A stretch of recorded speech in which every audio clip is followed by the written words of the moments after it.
Hello दोस्तों, my name is Kanish Tayal. I got All India Rank 7 in NEET 2017 and currently I am a final year student at Maulana Azad medical college new Delhi. सो दोस्तों, आज की जो हमारी video होने वाली है वो होने वाली है इस बारे में कि आप बिना किसी भी कोचिंग के नीट को कैसे क्रैक करें। हाँ, आपने सही सुना है, ये पॉसिबल है। वीडियो स्टार्ट करने से पहले मैं आपसे रिक्वेस्ट करना चाहूँगा कि चैनल को सब्सक्राइब जरूर कर दीजिए और बेल आइकन को जरूर प्रेस कीजिएगा, बिकॉज हम इस चैनल पे आपके लिए ऐसी बहुत सारी वीडियोस लाते रहेंगे। ताकि आप इस आने वाली वीडियोस को मिस ना करें, तो बेल आइकन को जरूर प्रेस करके जाइएगा। ये वीडियो आपके लिए बहुत हेल्पफुल होने वाली है। अगर आप सोच रहे हैं कि बिना कोचिंग लिए कैसे नीट क्रैक किया जाए, तो वीडियो को एंड तक जरूर देखिएगा। वीडियो शुरू करते हैं। दोस्तों, एक सवाल बहुत स्टूडेंट्स के मन में आता है, बहुत नीट प्रिपरेशन कर रहे स्टूडेंट्स के मन में आता है कि क्या बिना कोचिंग के नीट क्रैक किया जा सकता है। कई कई फेज में लगता है, हमारे पास बहुत सारे स्टूडेंट होते हैं जो इकोनॉमिकली वीकर होते हैं, मल्टीपल रीजंस होते हैं कि कई सोचते हैं घर से दूर ना जाना पड़े। हर किसी के अपने अपने रीजन होते हैं कि यार क्या बिना कोचिंग के नहीं कर सकता, क्या कोचिंग लेनी जरूरी है। तो इस वीडियो में हम इसी क्वेश्चन को एड्रेस करेंगे। दोस्तों, मैं आपको बताऊंगा ये अपने पर्सनल एक्सपीरियंस से। मेरी बैचमेट है, उसकी रैंक थी ऑल इंडिया 250, उर्वी आर्य नाम है उसका। तो उसने ये किया था, तो मैंने मतलब उससे मतलब उसका पर्सनल एक्सपीरियंस ऑलमोस्ट मुझे पता है। तो उसी से रिलेटेड था कि मतलब मैं आपको सबसे पहले दो क्राइटेरिया बताऊंगा जो मुझे असेंशियल लगते हैं। अगर आपको बिना कोचिंग के आपको एक अच्छी रैंक लानी है एक अच्छे कॉलेज में, या एटलीस्ट सिलेक्शन लेना है नीट में। वो दो क्राइटेरिया में से पहला क्राइटेरिया जो मुझे लगता है वो है आपका सेल्फ कॉन्फिडेंस। आप में इतना कॉन्फिडेंस होना चाहिए, बिकॉज अगर आप देखो भीड़ से अलग चल रहे हैं, तो बिकॉज क्योंकि देखो आप देख रहे हैं 15 to 16 लाख स्टूडेंट नीट के लिए अपियर करते हैं, और ऑलमोस्ट मेरे हिसाब से 98 to 99% स्टूडेंट कोचिंग लेते हैं, बल्कि ये फिगर शायद 99% से भी ज्यादा हो। तो आप अगर भीड़ से अलग चलेंगे तो आपको हमेशा इनसिक्योरिटी रहेगी। जब तक आपको रिजल्ट नहीं मिलेगा, तब तक लास्ट मिनट तक भी आपको इनसिक्योरिटी रहेगी कि यार क्या मेरा डिसीजन ठीक था। ये हमेशा होता है जब आप भीड़ से अलग जाते हैं। आपको हमेशा खुद पे सेल्फ कॉन्फिडेंस दिखाना पड़ता है कि यार तेरा डिसीजन सही है, टेंशन मत ले। लेकिन ऐसे हर स्टूडेंट्स नहीं कर पाते, बिकॉज उनका या तो पास्ट रिकॉर्ड अच्छा नहीं होता या पास्ट डिसीजन अच्छे नहीं होते। तो इस चीज के लिए आपका सेल्फ कॉन्फिडेंस खुद पे बहुत होना चाहिए कि यार फर्क नहीं पड़ता बाकी सब क्या कर रहे हैं, मेरा डिसीजन अच्छा है। मेरे को पता है मैं घर पे रह के पढ़ाई कर सकता हूँ या कर सकती हूँ, और मैं अच्छे से मेहनत करूंगा तो सिलेक्शन होगा मेरा घर से भी, मुझे कोचिंग की जरूरत नहीं है। देखो, बात फिर वही आती है कि एक ओवर कॉन्फिडेंस में और एक अपने सेल्फ कॉन्फिडेंस में एक छोटी सी लाइन होती है। तो कई बार आपको वो भी रियलाइज नहीं हो पाता कि यार कहीं मैं ओवर कॉन्फिडेंट तो नहीं अपनी प्रिपरेशन को लेके, इसलिए मैंने सोचा कि यार नहीं, मेरे को तो कोचिंग की जरूरत नहीं है। तो इस चीज में आपका खुद पे एक बहुत अच्छा कॉन्फिडेंस होना चाहिए कि हाँ यार मैं कर सकता हूँ। मैंने पास्ट में भी अपने लिए अच्छे डिसीजन लिए हैं और खुद को प्रूव किया है। दूसरा क्राइटेरिया जो होता है वो होता है सपोर्ट फ्रॉम पेरेंट्स। देखो स्टूडेंट्स, ये बहुत ज्यादा असेंशियल क्राइटेरिया है जो मैंने देखा था अपने पर्सनल एक्सपीरियंस से उस केस में, कि आपके पेरेंट्स का सपोर्ट बहुत ज्यादा जरूरी है। पेरेंट्स का सपोर्ट आपको मल्टीपल तरीके से चाहिए होता है। मल्टीपल तरीके से कैसे? एक तो आपको स्टूडियस एनवायरनमेंट चाहिए होता है। बेसिकली फ्रेंड्स, कोचिंग का सिर्फ रोल ये नहीं होता कि आपको पढ़ा दें, कोचिंग से भी ये भी होता है कि आपका माइंड ओरिएंटेशन उस हिसाब से बन जाता है। आप एक स्टूडियस एनवायरनमेंट में सेट हो जाते हैं, ताकि आपको फिर सोते खाते पीते आपको पढ़ाई दिख रही होती है ऑलमोस्ट। तो एक ये रोल भी बहुत ज्यादा होता है। तो अगर आप अपने घर पे एक स्टूडियस एनवायरनमेंट बना पा रहे हैं, आपका एक पर्सनल रूम है, एक साइलेंट एनवायरनमेंट है, अच्छी वाइब्स हैं, आपके अच्छा फ्रेंड सर्कल है जिनसे आप डिस्कस कर सके कि हाँ यार क्या चल रहा है, तो वो चीज मुझे लगती है कि आपको एक ऐसा सपोर्ट चाहिए। और एक सपोर्ट इस चीज में भी चाहिए कि वो आपके ऊपर एक आई रखें। देखो, आपको कई कई स्टूडेंट्स को अच्छा लगता है कि उनको देखते रहे उनके पेरेंट्स यार बार बार ना टोके, बट टोके भले से ना, लेकिन वो आपको देखते रहें कि आप सही जा रहे हैं या नहीं जा रहे। एटलीस्ट वो आपको देखें, जब एंड का टाइम आए तो आपसे पेपर सोल्व कर पाए। वो आपको प्रॉपर टाइमिंग दे कि हाँ आपको 1.25 घंटे में करना है। वो आपको through out preparation journey support करेंगे यार, वो एश्योर करेंगे जब आप पढ़ रहे हैं तो आपको डिस्टर्ब कम करें। वो आपको काम ना दें कि यार जब कोई काम उनको लग रहा है कि हाँ यार आप पढ़ रहे हैं, तो वो आपको काम ना देके कोशिश करें वो काम खुद करें वो 1 साल के लिए। तो आपको सपोर्टिव पेरेंट्स बहुत जरूरी है मेरे हिसाब से।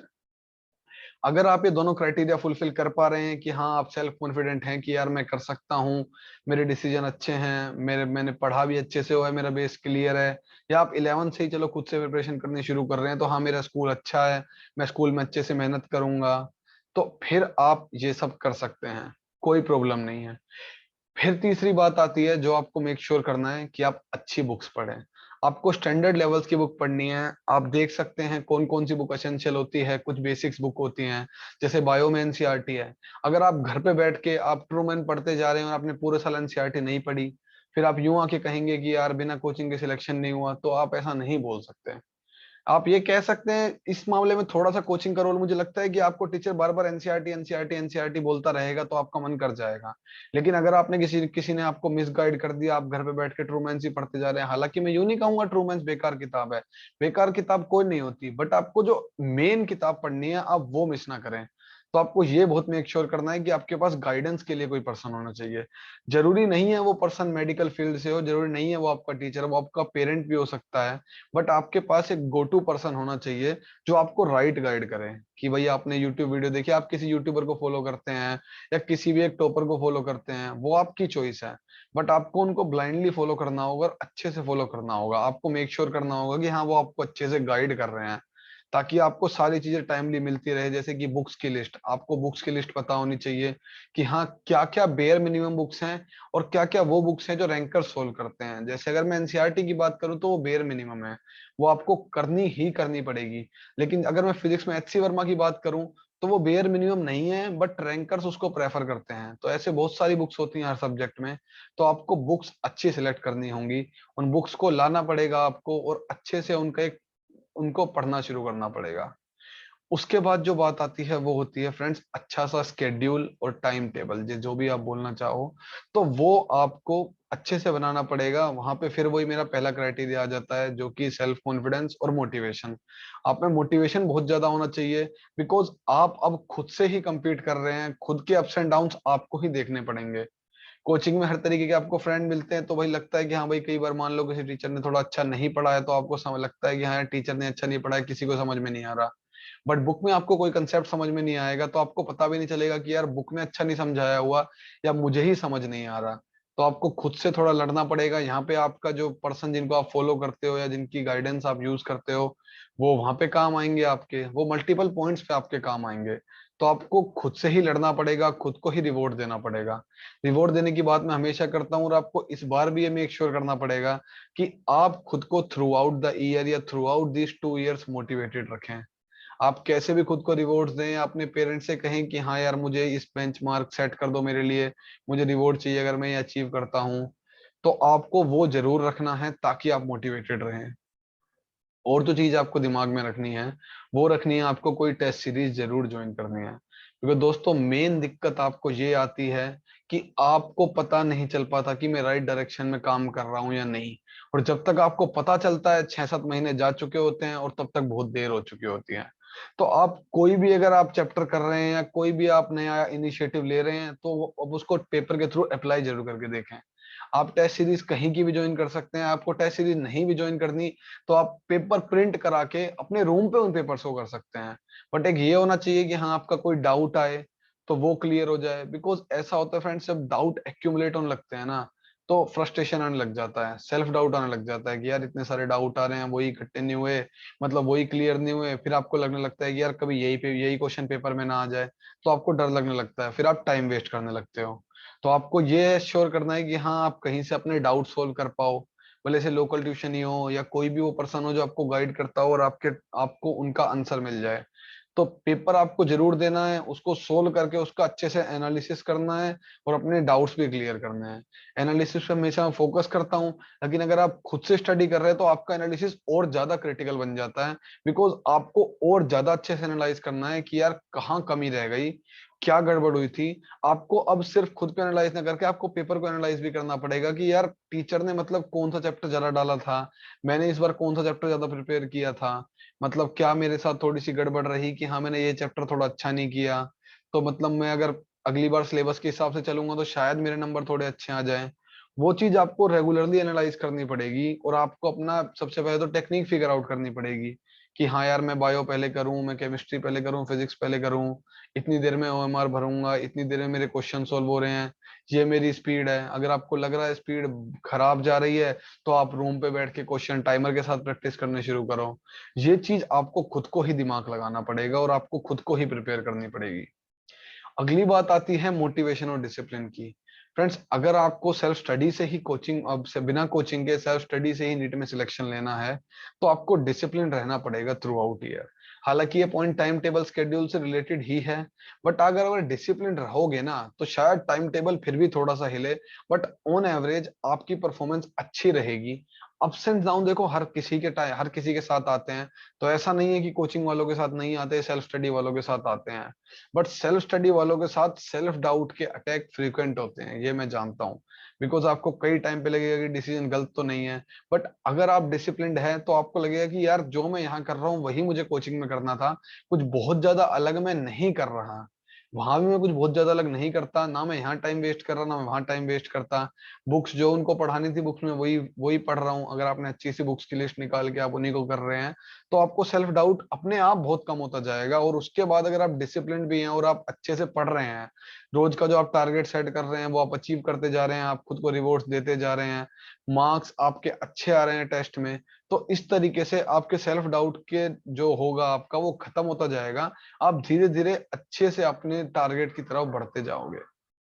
तो यही आपको देखना है कि आप पेपर जरूर देते रहें, आप डिसिप्लिन रहें, अच्छे से एक स्टूडियस एनवायरनमेंट बना के रहें, और अपने पेरेंट्स से बोल दें कि भले से मैं बाहर नहीं जा रहा हूँ या कहीं मैं कोचिंग नहीं ले रहा हूँ, लेकिन आपको ऐसे ही मान के चलना है कि मैं खुद से उन आवर्स में क्लास ही ले रहा हूँ। कि आप अगर मुझे मैं क्लास ले रहा होता तो आप मुझे डिस्टर्ब नहीं करते, तो आपको उसी तरह मुझे अब भी डिस्टर्ब उन आवर्स में नहीं करना है। आप आवर्स सेलेक्ट कर सकते हैं 8 to 2, जो आपकी रिगुलर स्टडी वाला टाइम होगा। और बाकी टाइम थोड़ा सा हाँ लूज छोड़ सकते हैं, वो आप अपनी फैमिली कंडीशन के हिसाब से या जैसे भी आपको सही लगे, कि हाँ यार इस टाइम में थोड़े बहुत काम कर सकता हूँ या इस टाइम थोड़ा बहुत टाइम मैं पेरेंट्स को दे सकता हूँ। बाकी एक आपको एक स्ट्रेच 5 to 6 आवर्स कोचिंग वाला उस तरीके से रखना है कि हाँ इस टाइम में कुछ नहीं करूंगा।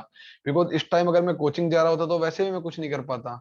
बाकी लोगों को भी आपको उतना ही टाइम देना है उस हिसाब से, कि जैसे कि आप कोचिंग जाने के बाद देते हैं। बिकॉज देखो आपको, देखो थोड़ा तो आपको खुद से एफर्ट ज्यादा करने पड़ेंगे अगर आप कोचिंग नहीं लेंगे तो, ये बात तो आपको मेक श्योर करनी पड़ेगी।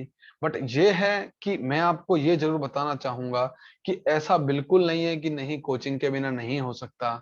एग्जाम्पल्स हैं, लोगों ने किया है, तो आप भी ये कर सकते हैं। बस जो सारे फैक्टर्स मैंने आपको बताए हैं वो आपको ध्यान में रखने हैं। अगर आप ऐसे ही आगे बढ़ते रहेंगे तो आपको मेरे हिसाब से कोई दिक्कत नहीं आएगी घर से नीट को क्रैक करने में। बस आपको अच्छी बुक्स पढ़नी है, अच्छे एनवायरनमेंट में रहना है, अपने पेरेंट्स का सपोर्ट आपको मिलता रहना चाहिए, आपको कोई टेस्ट सीरीज ज्वाइन करनी है या फिर आपको पेपर जरूर देने हैं, एनालिसिस आपको टाइमली करना है, और आपको अच्छा सा स्केड्यूल बना के थ्रू आउट द ईयर या through out this 2 year discipline रहना है।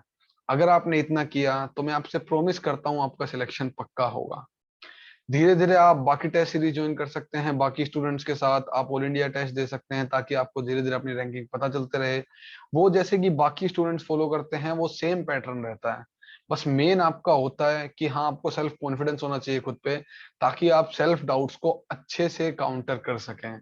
गाइडेंस के लिए किसी को जरूर फॉलो करते रहिएगा थ्रू आउट ईयर या थ्रू आउट दिस 2 ईयर, आपका सिलेक्शन पक्का होगा। दोस्तों अगर वीडियो अच्छी लगी हो तो लाइक जरूर कीजिएगा, कमेंट करके बताइएगा मुझे आपको कौन सा पार्ट अच्छा लगा। अपने फ्रेंड के साथ शेयर जरूर करिएगा जो प्लान बना रहा है घर से ड्रॉप लेने का या घर से प्रिपरेशन स्टार्ट करने का। सो चैनल को सब्सक्राइब जरूर करके जाइए अगर आपने चैनल को अब तक सब्सक्राइब नहीं किया है, बिकॉज हम आगे आपके लिए बहुत सारी ऐसी वीडियो लाते रहेंगे और आप वीडियो मिस ना करें। इस चीज के लिए बेल आइकन को प्रेस करके मेक श्योर कर लीजिए कि आप हमारी वीडियो मिस ना करें। So thanks for watching, let's crack it.